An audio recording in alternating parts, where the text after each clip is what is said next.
ঈশা,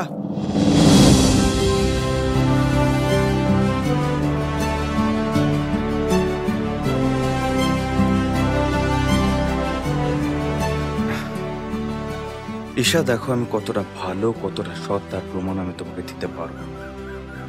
তবে আমাকে দেখে যদি তোমার মনে হয় যে হ্যাঁ এই ছেলেটার উপর বিশ্বাস করা যায়, তবে প্লিজ আমাকে একটা সুযোগ দিও। ঈশা, আমি তোমাকে কথা দিচ্ছি, আমি তোমাকে কখনো ছেড়ে দেবো না। আকাশের প্রতিশ্রুতি আমার জীবনটাকে বদলে দিয়েছিল। শেষ পর্যন্ত আমি আমার ঘর পেলাম। এখানে আমি সম্পর্কের মানে বুঝলাম, তাদের পেলাম যারা আমায় সত্যি ভালোবাসে। আকাশ সবসময় খেয়াল রাখতো আমার দিকে, সবসময় চেষ্টা করতো আমি কিসে খুশি হব।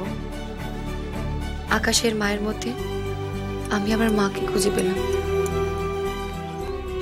আকাশ আমার ভালো গুণগুলোর প্রশংসা করত। যদি ওর কিছু পছন্দ না হতো সরাসরি আমাকে বলে দিত, আর আমিও ওর ভালো লাগার মতো করে নিজেকে তৈরি করতাম।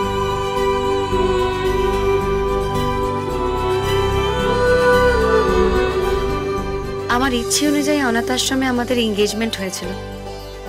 সবাই খুব খুশি হয়েছিলেন।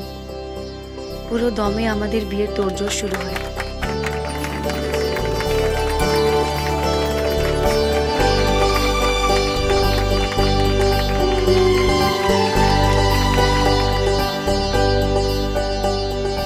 আমি যা চাইতাম আকাশ আমাকে সেটাই দেবার জন্য হাত বাড়িয়ে দিত।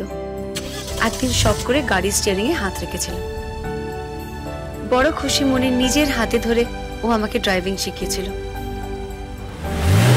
আর সেদিন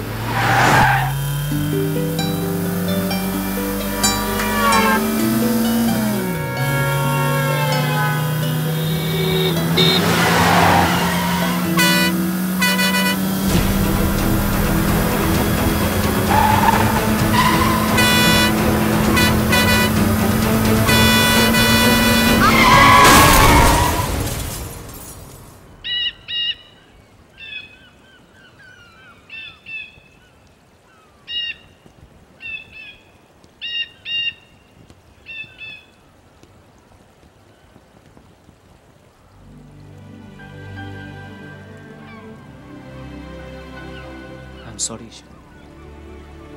আমি জানতাম না যে তোমার জীবনে এত বড় একটা দুর্ঘটনা। আই এম সরি, আমি তোমার কষ্টটা বুঝতে পারি, কিন্তু তুমি এসবের জন্য নিজেকে দোষ দিচ্ছ কেন? আকাশের সাথে যেটা হয়েছে সেটা একটা accident. It's an unfortunate happening. আকাশের মৃত্যু হয়তো এভাবেই লেখা আছে। আদি, আকাশ মারা যায়নি, ও বেঁচে আছে।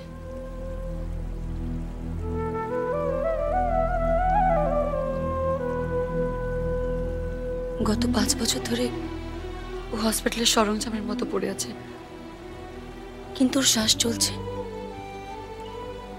ছেড়ে যায়নি আমাকে। ও নিজের কমিটমেন্ট রেখেছে। কি?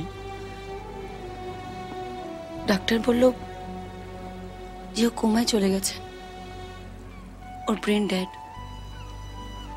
কিছু বোঝে না, কিছু জানে না, কিন্তু আমি জানি যে ও শুধু আমার জন্য বেঁচে আছে। 5টা বছর আমি এই সত্যি নিয়ে আছি। সবাই হয়তো ভাবে যে ও আর বেঁচে নেই, কিন্তু আমি জানি যে ও ছিল, আছে, আর সব সময় থাকবে। আমি যে কে তোমার, তুমি তা বুঝে না।